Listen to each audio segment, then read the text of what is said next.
Oh my goodness, it's funny when you have those days and you think, well, when you don't think, because this whole time I've been talking and I wasn't even recording. So I don't know if you guys have ever heard about this guy. His name's Luka Magnotta. He is a pathological liar, schizophrenic, bipolar, psychotic, schizophrenic, all of the above. I have never seen in my life a child, a young man, young woman, or an adult seeking so much attention that they would place looks above intelligence. When he was asked that question, what's the most important thing to him? Looks, intelligence, or other topics. He said, "Oh, looks definitely come number one." And I'm thinking to myself, this dude like has no idea that one day he's gonna grow old, and he's gonna be YouTubing a lot of stuff on how to make yourself look younger. Me, I'm YouTubing how to make this thing heal faster from when I got hit in the head with that stupid wire the other day. Still left, look at this little mark here. You can't look at WebMD because it says automatically, oh yeah, you definitely got cancer. But no, I'm playing, I'm sure. This is going away little by little. But no, this guy would seriously Google himself. And he was nobody. So I don't know why he was. Well, I can't say he was a nobody because he did make a name for himself in the let's just say in the porn industry. And what he did to seek attention is just mind-blowing. And I don't know if I mentioned this or not, but on Netflix there's a documentary called Don't F with Cats. So don't fuck with cats. They had tipped off the Canadian police, Royal Mounted Police, so many times about this psycho. They did absolutely nothing about it until they kind of took matters in their own hands, contacted Interpol when he fled the country, and they solved, this case of the psycho. So, I mean, yeah, it's a hell of a good documentary, and you watch that and you're thinking, wow, I know the whole story, but then you listen to it from a different perspective, and you catch a lot more. And with this guy that I'm going to present to you, his name is Mike from that chapter. For the longest time, I've seen him sitting on 600,000 subscribers. Now he's up to 1.59 million, so I think that's awesome because he puts in a lot of work in his content, and it's always comes out just great. He's freaking funny, but very intelligent, and probably one of those guys you would love to have on your side, when somebody's talking smack, because he seems like the biggest shit talker ever. But yeah, I mean, very, very enjoyable to watch. Very articulate. He really has his stuff together. And this story right here alone is just going to blow your mind. So this is the case of Luka Magnotta. Hi, how are you?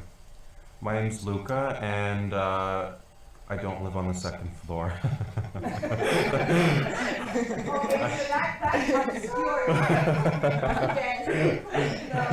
No, Susan Vega. My name is Luca. I live on the second floor.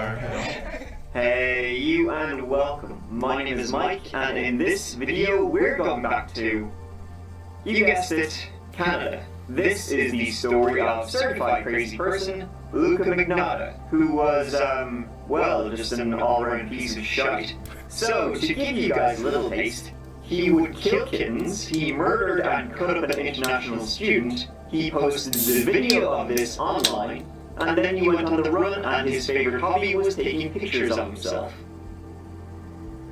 This is the story of Luka Magnotta, probably one of the most disturbing ones I've covered, so let's get into it, I suppose.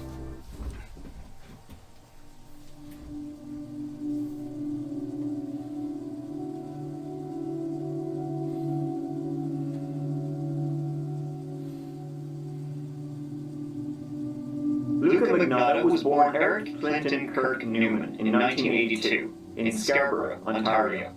He was one of 3 children and he was homeschooled for much of his childhood, with no contact with children his own age. According to him, his mother was obsessed with cleanliness and would routinely lock her children out of the house, and once put her children's pet rabbits out in the cold to freeze to death. Even when he was 6 or 7, his mother forced him to keep wearing diapers. His father was diagnosed with schizophrenia in 1994, after which he divorced his wife, leading to Luka later moving in with his grandmother. Both his grandmother and younger brother abused him for his effeminate tendencies. He was actually bullied quite a lot growing up. He never graduated high school and began showing signs of mental illness, like his father. After high school, he started doing gay porn, became a gay escort, and a stripper at one point. Becoming an escort, do you enjoy your work? Yeah, I really do enjoy my work. I get to meet new people all the time, and I'm a people person, and it just worked out great for me. In 2004, Luka first caught the attention of the Toronto police after he befriended a 21-year-old woman with the mental capacity of a child and convinced her to apply for credit cards. He then racked up $10,000 in unpaid bills. The police quickly caught on to this and he was charged with fraud.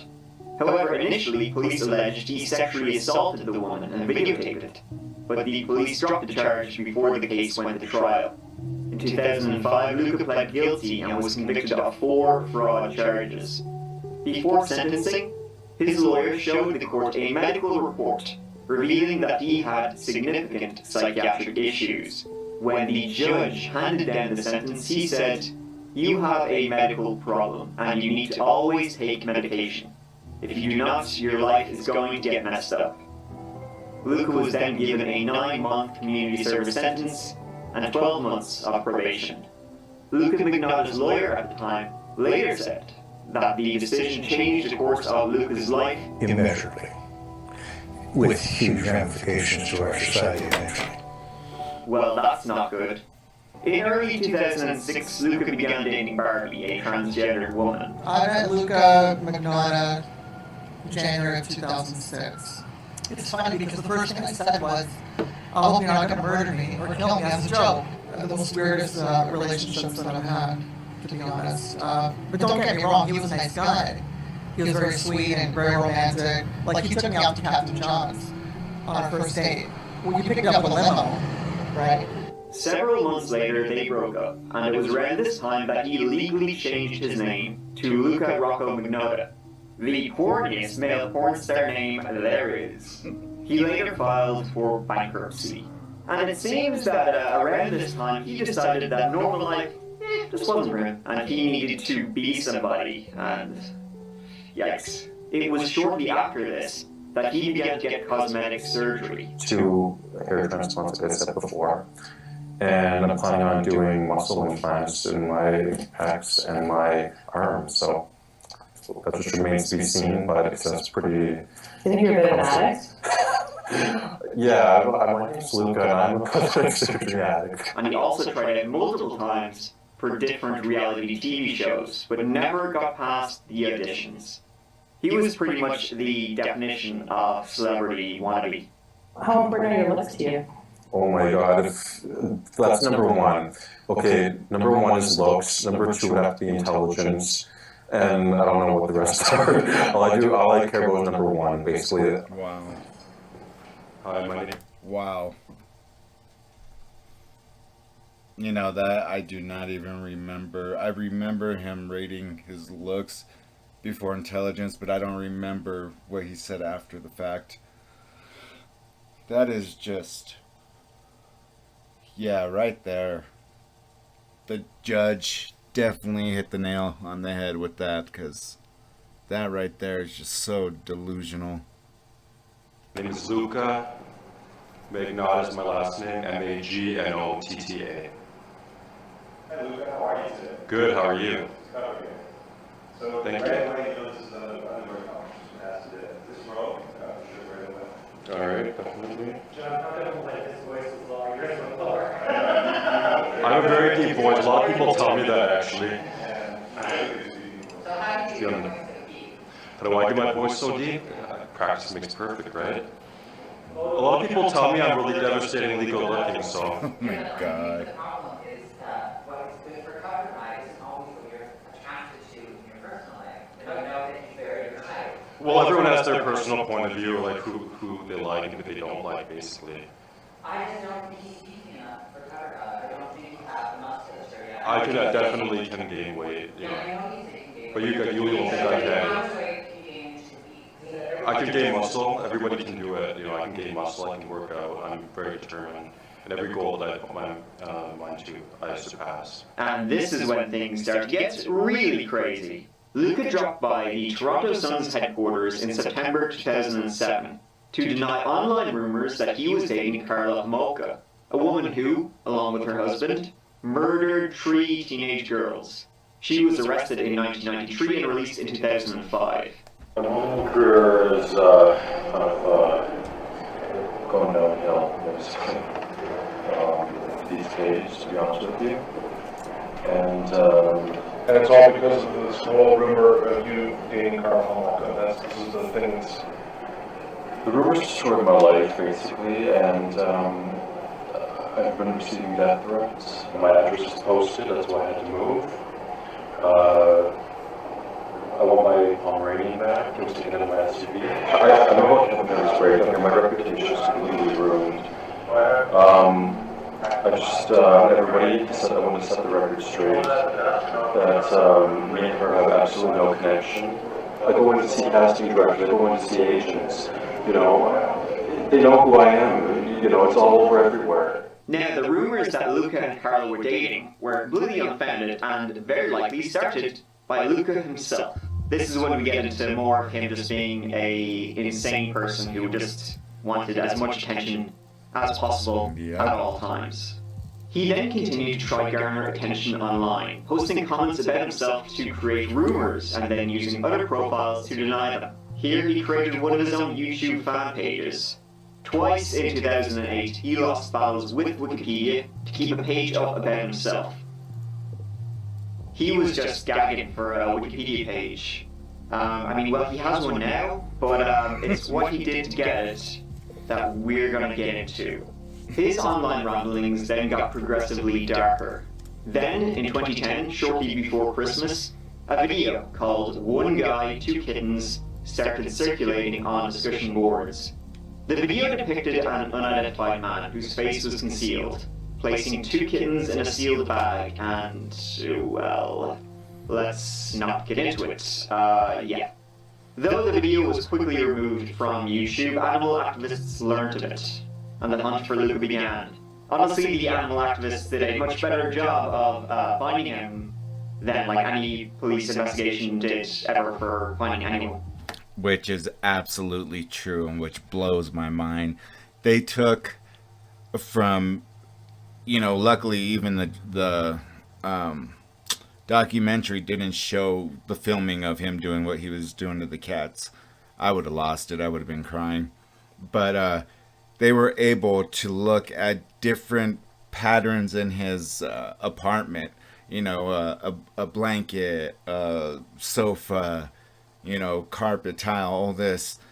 And little by little, they started piecing together, okay, well, this was made, you know, this was mostly distributed and so kind. I mean, they did a phenomenal job tracking him down. And they had warned the cops dozens and dozens of times about this guy. And the cops wouldn't do jack shit. It took Interpol to, you know, be the ones to take it serious. So, yeah, that absolutely true. Those activists, yeah, could be easily detectives any day because they did a hell of a good job. Pretty impressive, actually, if you read into it. Shortly after the video was circulated, Ryan Boyle, a former US soldier, became the admin of a Facebook group called Find the Vacuum Kitten Killer for Great Justice. I mean, the name sounds like something that was directly translated from, like, Japanese or something, but they had good intentions, so... About 4,000 people signed up. Luka also joined the group under an alias. a $5,000 reward was posted for information leading to the arrest of the vacuum kitten killer.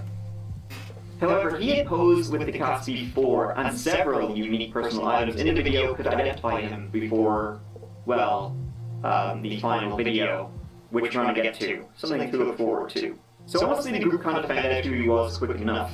Still, this was not enough to get the police heavily involved. Online activist groups were outraged as they tried to get the police to take these actions seriously. They spent thousands of hours trying to track him down. They compiled pages of evidence which they delivered to law enforcement. Detailed photographic analysis, metadata pulled from numerous photographs, detailed locations of the suspected kitten killer's whereabouts. Pretty much everything. But nothing really happened. About a year later, he posted more videos of cats and death, which the activists thought he was like taunting them with.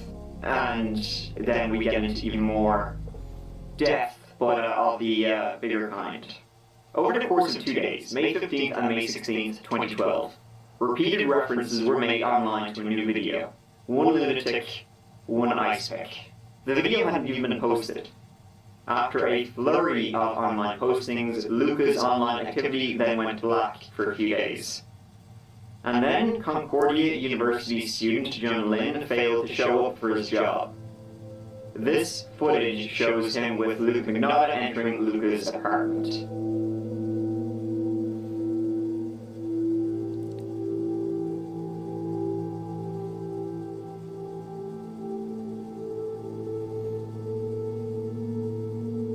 Jun Lin was from Wuhan and began dating Luka in 2012. He then vanished. On May 25th, a video surfaced called One Lunatic, One Ice Pick. In the video, Jun is seen tied to a bed frame while... I think the title gives you all the information you really need to know. But he did horrible shit to the body, like some real sick shit that I'm not going to get into because it's... just no. Now, initially the police didn't even believe the video was real. On multiple occasions, Interpol, the FBI, and the Toronto police were informed of the video's existence. For days they ignored the video, assuming it was a fake, even when a lawyer was the one trying to bring attention to the video. That was until a janitor found Jun's dismembered torso inside a suitcase outside a Montreal apartment building. 4 days after the video was posted, on May 29, 2012, a package containing a left foot was delivered to the national headquarters of the Conservative Party of Canada. The package was stained with blood and had a foul smell and was marked with a red heart symbol. Another package containing a left hand was intercepted in a Canada Post processing facility, addressed to the Liberal Party. After finding identifying information among the suitcase and packages, police quickly went to Luka's apartment. They also get to this surveillance footage showing Luka dumping quite a lot of stuff. In the guy's shirt.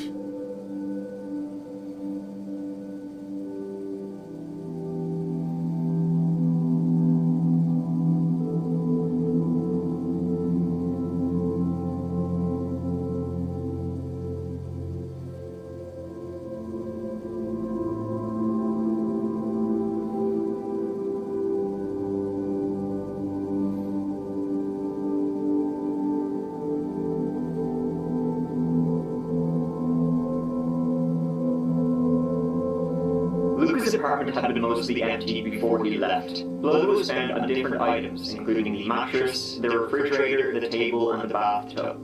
If you don't like your reflection, don't look in the mirror. I don't care, was written in red ink on the inside of a closet. So where was Luka? Long gone. He was running away to Europe, not only to hide, but to have a grand old time. Canada tried to let transportation services know that Luka was wanted, but by the time they were informed, he had already boarded a plane to Paris, and by the time the police reached his hotel room, he was gone.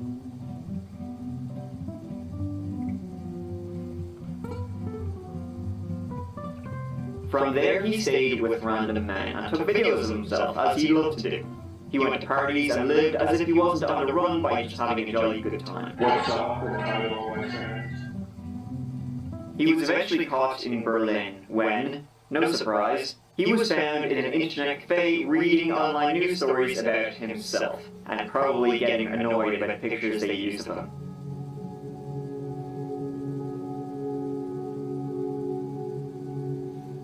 They came in force.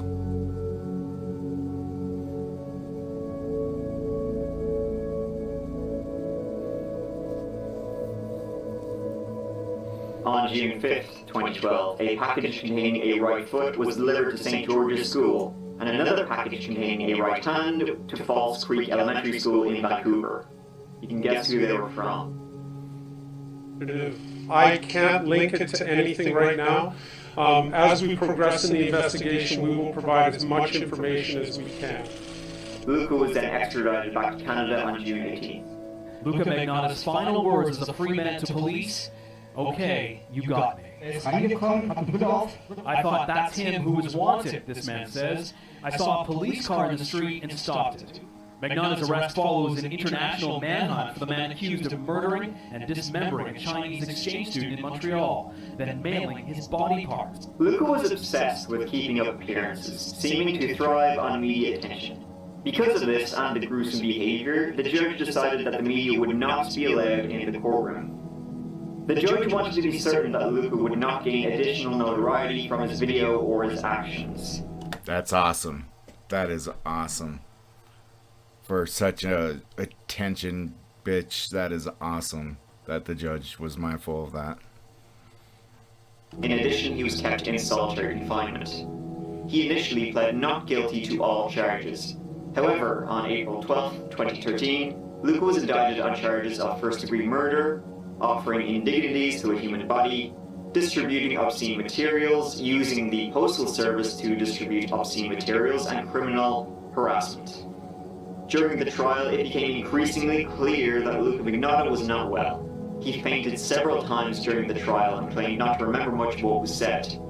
A disturbing and emotional day in a Montreal courtroom was cut short after accused killer Luka Magnotta collapsed. As part of the proceedings, 6 psychologists were brought in to check his mental capacity and sanity. And they all said pretty much the same thing. Most of them said he had borderline personality disorder and/or paranoid schizophrenia. They also pointed back to a court case in 2005, when he was asked by a judge to take medication for paranoid schizophrenia. The one where the judge said, if you don't always take your medication, your life's going to be messed up. Immeasurably.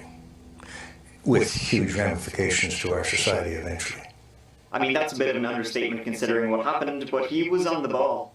The defense argued that this personality disorder meant that he was not responsible for what he had done. However, the jury found that despite his mental illness, he had known what he was doing. He demonstrated premeditation and was sentenced to life in prison, where he remains in maximum security to today.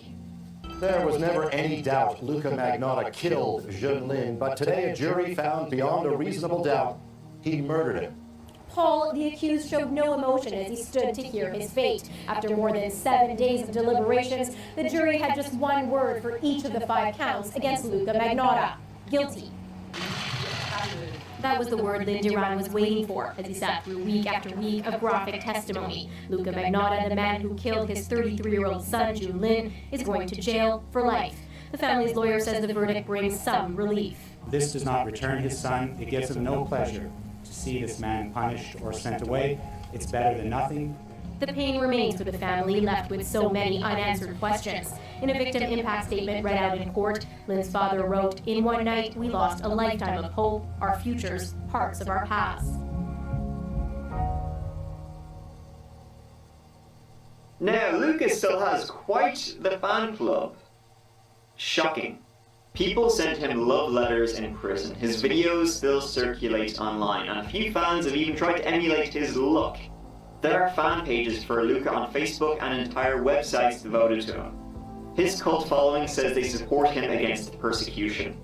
One fan online wrote, "Maybe it's my mind's way of coping with the inexplicable dichotomy of beauty and the beast. The extreme beauty of the person versus the extreme ugliness of the alleged act. I don't know. All I do know is that I feel powerless to control these thoughts, and that there is an amazing, physical, warm sensation when I think of him. something akin to love. How sweet. You can find stuff on Reddit, Pinterest, people, I don't know. But there you have it. I've been making these videos for quite a while, and you know, you kind of start to think that nothing can surprise you, and then you come across a nutjob like Luka Magnotta, and you're like, wow. Oh, actually, one more thing. If you were looking for a hot date in the past, well, you can get one with him, as his profile appeared on Canadian Inmates Connect, where he was looking for his Prince Charming. It also says his expected release is in 2037 when he will be 55. So start counting in the years, guys. Not that far away, only like 18 years. Thank you so much for watching. I really appreciate it. If you'd like to see some more of my videos, please subscribe if you want to, and yeah, I guess that's it. I will see you as always real soon in the next video. Thanks again, Mike Ed. Definitely go show him some love. Give him a couple likes. Give him some subscribes, because this dude really goes all in on every episode that he does. But yeah, just watching this about that Luka Magnotta just makes me sick to the stomach. I mean, how can somebody be so evil, so cruel, and have like no sympathy and just think solely of themselves? It just, I mean, you know, I think the court system kind of did him wrong. They should have put him where he belongs, in a psychiatric hospital, because the dude clearly isn't all there mentally. So I don't know, just my opinions, but at the same time, he's going to suffer in jail, and that's not even, you know, not even justice. I mean, taking somebody's life is just, yeah, that's the ultimate thing. Like, I'm speechless when it comes to him, because in the documentary, it's even, like I said, both do it justice by describing from their point of views, but yeah, he's a piece of shit. Anyways, guys, hope you enjoyed the videos tonight. Leave me a comment if you want to see or hear something. I'm always up for that. And I hope you guys have a wonderful rest of your night. Hope you guys have a wonderful day tomorrow. And yeah, I'll see you real soon. Take care.